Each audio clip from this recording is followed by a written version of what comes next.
ప్రభువైన యేసుక్రీస్తు నామములో మీ అందరికీ శుభములు. మేలిమి బంగారము కంటెను అపరంజి కంటెను నా వలన కలుగు ఫలము మంచిది. శ్రేష్టమైనవి అనుకుంటున్న బంగారం, సంపదలు అవన్నీ తాత్కాలికమైనవి, నశించిపోతాయి, లయమైపోతాయి.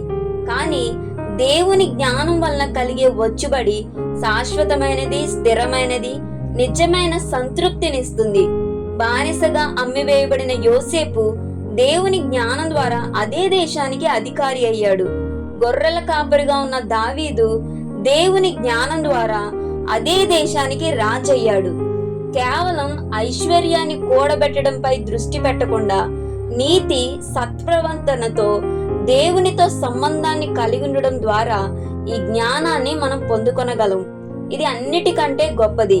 జ్ఞానం అంటే యేసయ్యను కలిగి ఉండడమే జ్ఞానం. ఆయన ద్వారా రక్షణ, కృప, నిత్య జీవం లాంటి ఆశీర్వాదాలను మనం పొందుకుంటాము. ఇవి ఈ లోక సంబంధమైన సంపద కంటే అనంతమైనవి, విలువైనవి. అందరూ ఈ జ్ఞానమైన యేసుక్రీస్తును కలిగి ఉండాలని కోరుకుంటున్నాను. ఆమేన్.